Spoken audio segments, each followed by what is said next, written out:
మంచులో ఉన్న ఈ ఆలయం 108 జలధారల కింద స్నానం చేస్తే పాపాలు పోతాయని. మంచు పడుతున్న సమయంలో మేము చేరుకున్న ఈ ఆలయం నిజంగా ఒక అద్భుతం.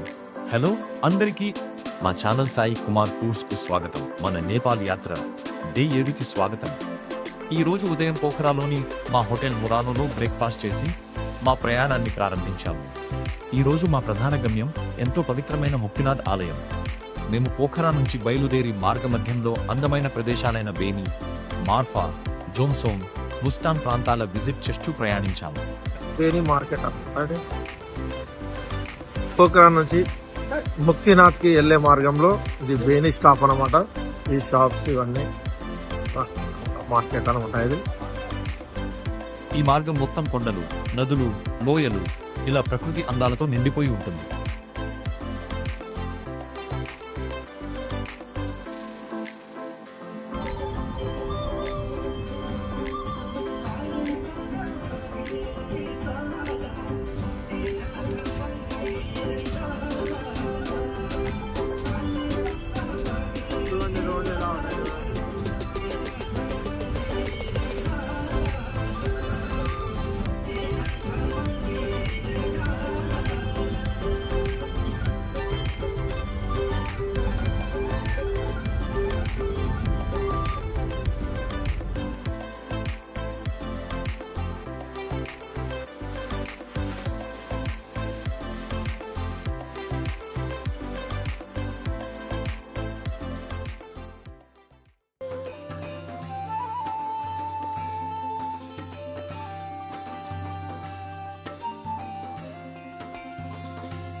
చివర మేము ముక్తినాథ్ ఆలయం చేరుకున్నాము. మేము అక్కడికి చేరుకునేసరికి మంచు పడుతూ ఉండటం ఆ అనుభవాన్ని ఇంకా ప్రత్యేకంగా మార్చింది. ముక్తినాథ్ ఆలయం ప్రత్యేకత: ఇది హిందువులకు మరియు బౌద్ధులకు చాలా పవిత్రమైన క్షేత్రం. ముక్తినాథ్ అంటే మోక్షాన్ని ప్రసాదించే దేవుడు అని అర్థం. ఇక్కడ ఉన్న 108 జలధారలు, వాటర్ స్పౌట్స్ ఎంతో ప్రసిద్ధి. భక్తులు ఆ జలధారల కింద స్నానం చేస్తే పాపాలు తొలగిపోతాయని నమ్మకం ఉంది. నమో నారాయణ. ముక్తినాథ్లో ఉన్నాను చూడండి. స్నోఫాల్ అనమాట. ముక్తినాథ్లో మొత్తం ఇది మెయిన్ ద్వారం అనమాట. చూడండి, ఇది మొత్తం స్నో. చూడండి ఎలా ఉంది.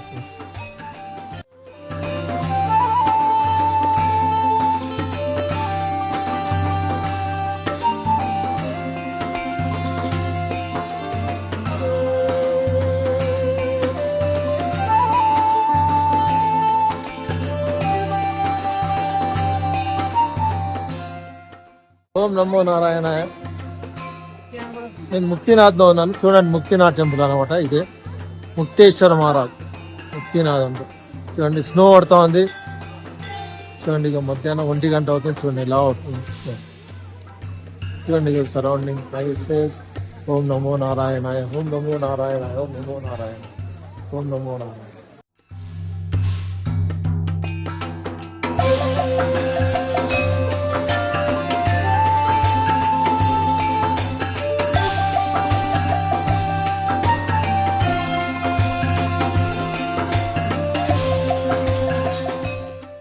నమో నారాయణ. ముక్తినాథ్ టెంపుల్ అనమాట. చూడండి, స్నో పడుతూ ఉంది మొత్తం. చూడండి, ఇక ముక్తినాథ్ టెంపుల్ ఇదే అనమాట.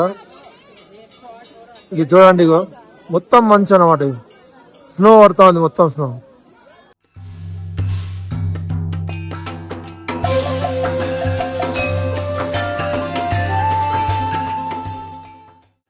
దర్శనం పూర్తయ్యాక మేము మళ్ళీ అదే మార్గంలో తిరిగి ప్రయాణించి సాయంత్రానికి పోఖరాలోని మా హోటల్ మురానోకి వచ్చి విశ్రాంతి తీసుకున్నాము. ఇలా మా డే 7 పూర్తయింది. డే 8 కోసం వెయిట్ చేయండి. వీడియో నచ్చితే లైక్, షేర్, సబ్స్క్రైబ్ చేయడం మర్చిపోవద్దు. ధన్యవాదాలు.